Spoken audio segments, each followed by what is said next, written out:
Segredos divinos, comunhão com Espírito Santo. De uma vida natural para a sobrenatural.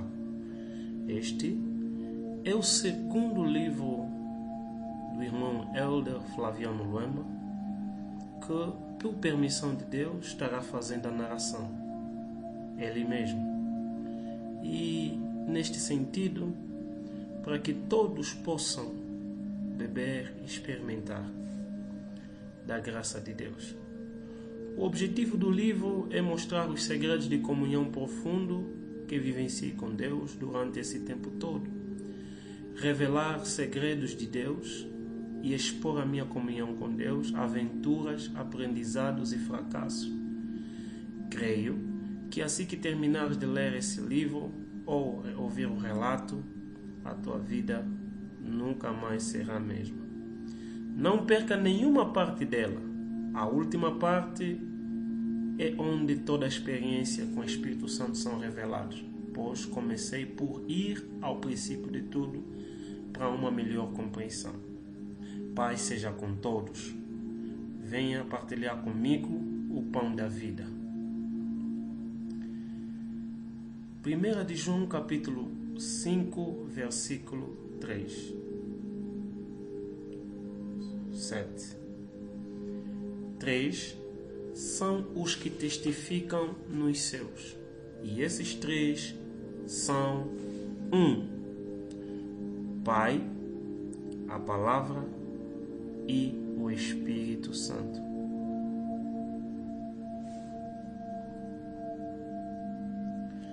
Antes de falarmos profundamente sobre o Espírito Santo, onde eu vou me centrar mais, quero primeiro levar onde tudo começou. Portanto, dos 3 que testificam no céu, que também são operam dinamicamente, que eu quero aqui chamar 3 momentos históricos do universo. E cada momento tinha um ator principal. Sim, principal.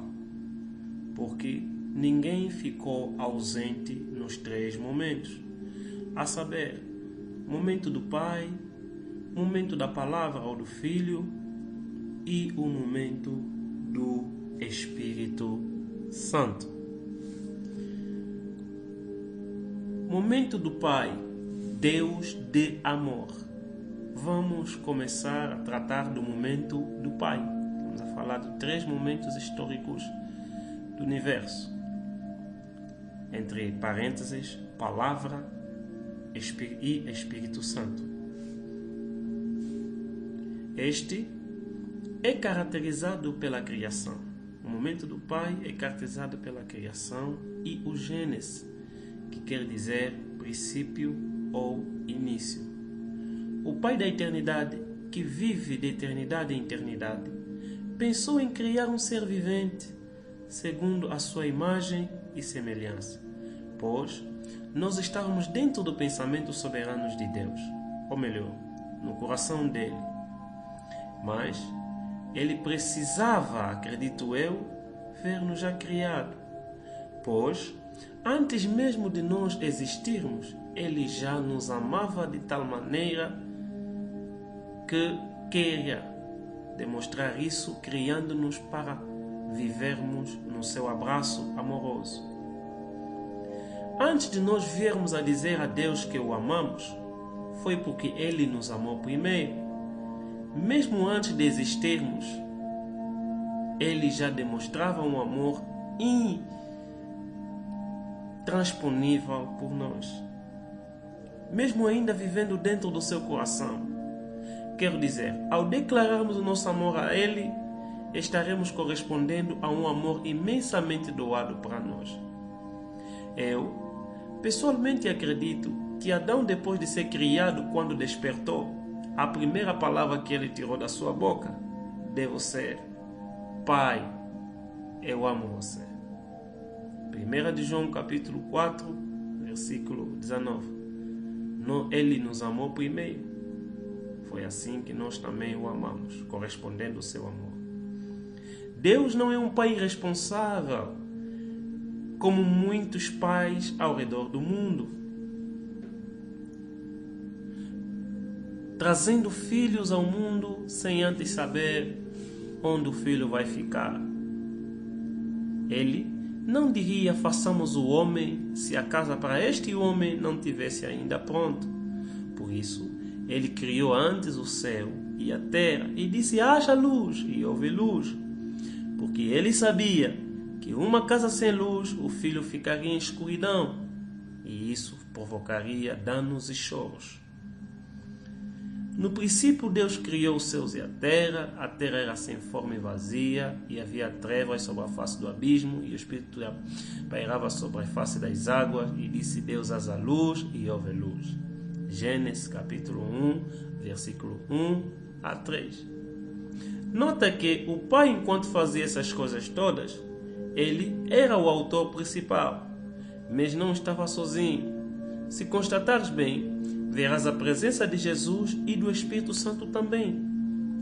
Tem muita gente, erroneamente falando, dizem que Jesus não estava ou Jesus só apareceu no Novo Testamento. Isso é falta de conhecimento das Escrituras.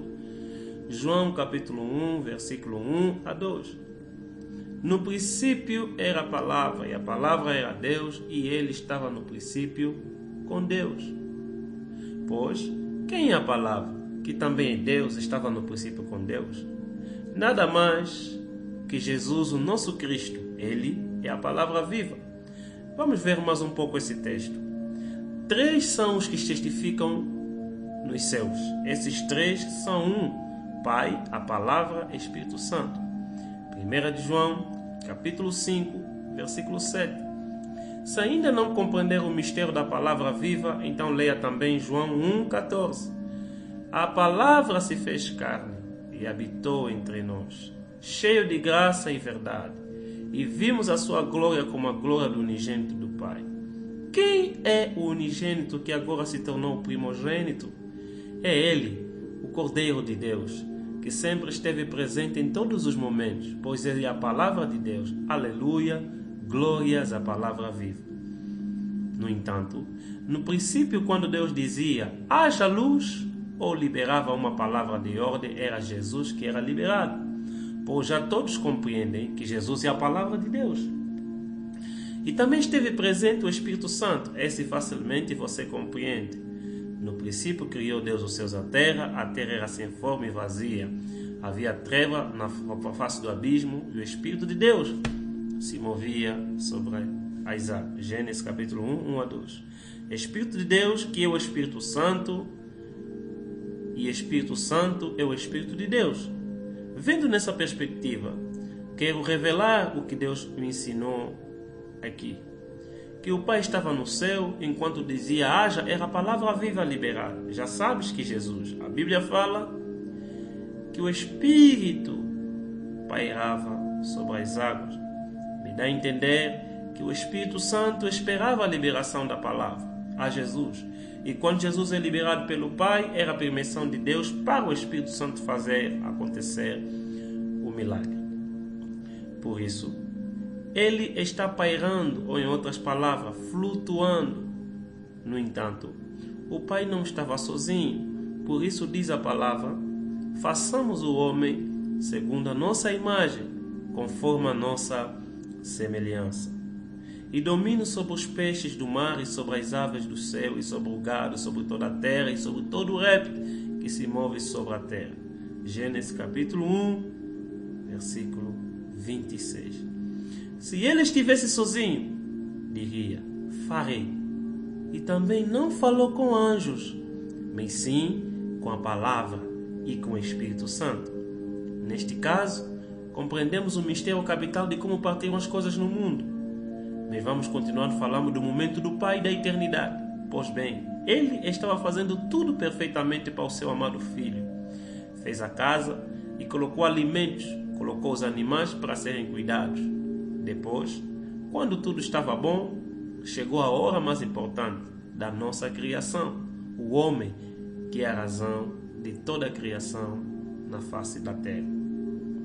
Vamos descer e fazer com a nossa mão. Façamos o homem Não direi haja, vamos lá e façamos. Quero muito desenvolver esse facto que por muito é esquecido.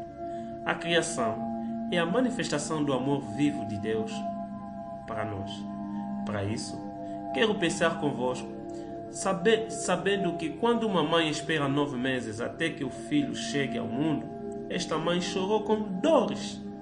Mas chegou o filho, logo pela primeira vez que vê o filho, o ama de imediato, sem esperar primeiro que seu filho a ame. Assim é o nosso Pai amoroso. Ao nos criar naquele dia do barro, formou o corpo e quando soprou a vida dentro de nós, despertamos num amor profundo. E Adão vivenciou a presença dele. Acredito também que naquele dia amoroso não fez mais nada senão ficar todo o tempo falando com seu filho. Que grande amor Deus tem por nós, que não deixou Adão sozinho, pois diz a Bíblia que o Pai visitava Adão em toda a viração do dia, pois o Senhor sabe a importância da sua presença. Nosso Deus é semelhante a muitos pais responsáveis e não a pais irresponsáveis que fazem pensar mal do verdadeiro Pai.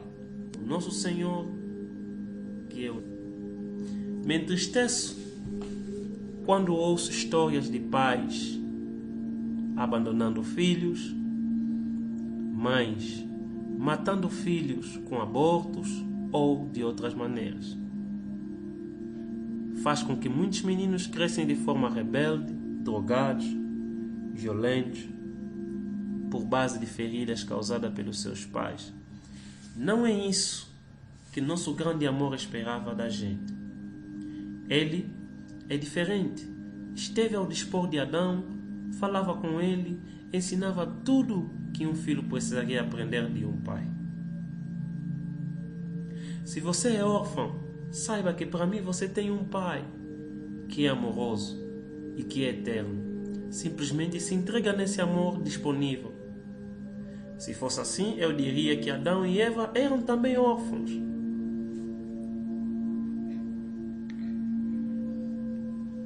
Pois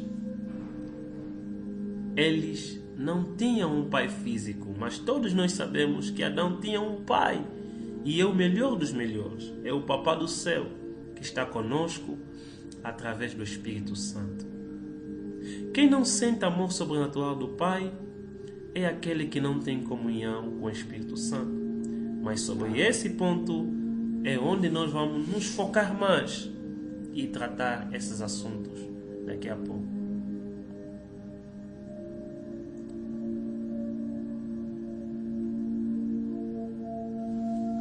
Nós não viemos do vento ou do macaco, como os negligentes dizem, mas nós somos frutos de um amor profundo de um Pai que nunca nos deixou. Porventura, pode uma mãe se esquecer do filho do seu ventre, o filho que cria, e não se compadecesse dele, do filho do seu ventre, mas ainda esta se esquecesse dele? Contudo, eu não me esquecerei de ti. Eis que nas palmas das minhas mãos te gravei, e os teus muros estão continuamente diante de mim. Isaías capítulo 49, versículo 15 a 16. Sabe, meu amado, no Senhor, pela graça de Deus eu tenho claras visões. Para melhor saber disso, deverás também ler o primeiro livro, O Arrebatado, assim diz o Senhor às nações. Digo isso porque tive visões da criação, de como Deus tratava com Adão. Devo te dizer que é incrível. A natureza de Deus é amor. E vejo isso fluindo no jardim do Éden. E esse mesmo amor flui para aqueles que estão na presença de Deus. Pois aqui é o verdadeiro jardim do Éden para os cristãos. Já vi pessoas se questionando: se Deus me ama, por que não sinto o seu amor? Simplesmente, quando estou em aperto, eu descobri a resposta. Você não pode sentir amor de Deus se não estiver na sua presença. porque é o lugar onde você sente amor de Deus palpável. Você realmente não desejará abandonar. Meu amado, o amor de Deus é como um rio profundo. Para senti-lo grandemente, é necessário entrar nas profundezas e lá deixar afogar e morrer-se.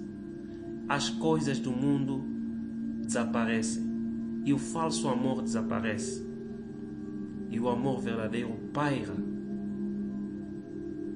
Enquanto não mergulhar nesse rio, não verás Deus agindo no seu amor. O amor está ali, mas para você entrar nele, você deve estar na presença de Deus, entregando a tua vida realmente para Jesus e viva nisso.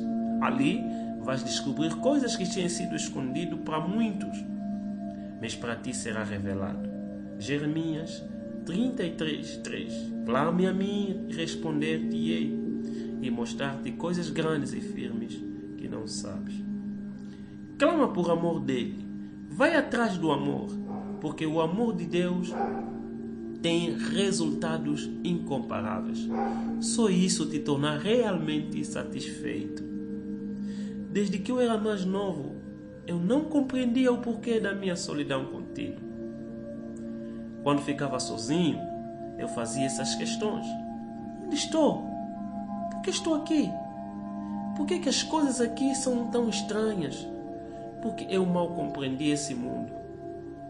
Houve vezes que eu acordei me esquecendo de quem eu era e por que eu estava ali e qual era meu destino. Porque eu simplesmente não dava conta do recado. Muitas vezes eu ficava a olhar o céu, a lua, e sentia que me faltava algo. Não compreendia o que era. Como eu estava envolvido com o catolicismo, era a única coisa que eu via que fazia uma certa diferença, que dava minimamente respostas, mas não eram satisfatórias.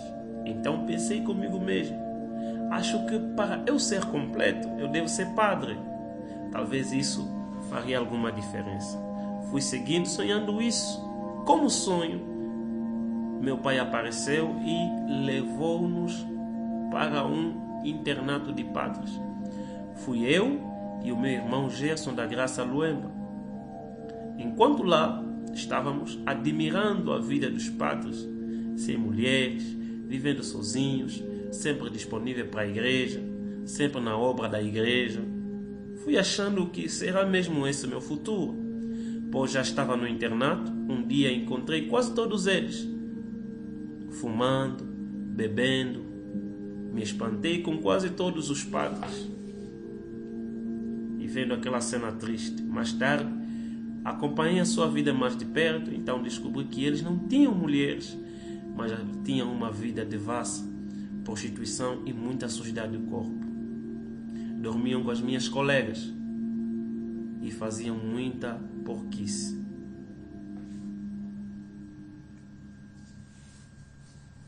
Saímos simplesmente do internato, mas a minha situação continuava.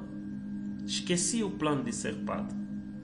Havia um vazio enorme, até que me encontrei com o amor de Deus, aceitando a Jesus, vivendo a minha vida escondido dentro desse rio. Até agora, não tenho mais questões, porque dentro desse rio do amor tem todas as respostas. Mais uma vez, Jeremias 33:3. Clame a mim, responder-te-ei e mostrar-te-ei coisas grandes e firmes que não sabes. Entra dentro desse rio, aceitando a Jesus e dando a tua vida completamente para Ele. Essas questões serão respondidas pelo amor de Deus. Eu descobri o porquê do vazio que sentia. Era porque faltava preencher o meu interior com o amor do Pai. Assim como eu, tem muita gente procurando preencher o vazio que sentem, mas não sabem eles que esse vazio só pode ser completado por Deus. Até mesmo gente que estão dentro de igreja ainda sentem esse vazio, ainda não se encontram com o amor do Pai, Criador. Por isso, estão tentando preencher esse vazio com drogas, bebidas, prostituição e orgulhos e muitos pecados. Já me deparei com pessoas que depois de se encherem de bebida, depois da bebedeira passar, estão de novo deprimidos, tristes de novo, sentindo aquele vazio. Amado, este vazio pertence a Deus, é o lugar dele, e só ele pode encher esse vazio. Pois Adão, sabendo disso, nenhum dia saiu fora do jardim, senão depois de pecar. O único lugar que você pode sentir o amor vivo de Deus é estar na sua presença. Mas existe alguém que odeia muito Deus e odeia a sua criação. Então, ele vive chocando a comunhão de Deus com seus filhos, distraindo os filhos de Deus com pecados. Assim como chegou e distraiu Adão e Eva para pecarem contra o amor de Deus. Ninguém pode realmente sentir o amor de Deus quando não está na sua presença. Eles tinham que sair do jardim. O Senhor Deus, pois, lançou fora do jardim do Éden para lavrar a terra de que fora tirado. Gênesis capítulo 3, versículo 23. Já não tinham como sentir o amor de Deus. Mesmo este disponível para eles, pois estavam fora da presença de Deus, perderam o jardim, perderam a comida do jardim. E o mais importante, a presença de Deus, que fez eles pensarem que perderam o amor, mas não. Só que o pecado segue as pessoas para não sentirem a presença de Deus e o seu amor disponível como rio. Porque todos pecaram e destituídos estão da glória de Deus. Romanos 3, 23. Foram destituídos da glória de Deus, ou melhor, saíram da presença de Deus. Para Adão acabou, mas para Deus chegou o momento histórico de colocar o seu filho em ação. O resgate do pecador de volta ao jardim. Porque tem muita gente dizendo: Deus não me ama. Se você não vai se envolver no amor de Deus e senti-lo, enquanto estiveres cego, não vais perceber isso. Precisas primeiro entrar na presença de Deus através de Jesus Cristo. Mas isso vamos falar já daqui a pouco. Deus sabia que era necessário que se entre nessa fase, porque o homem perdeu a sua presença. Já não compreende mais o amor de Deus. Voltando mais um pouco atrás, compreenderemos algo profundo que aconteceu.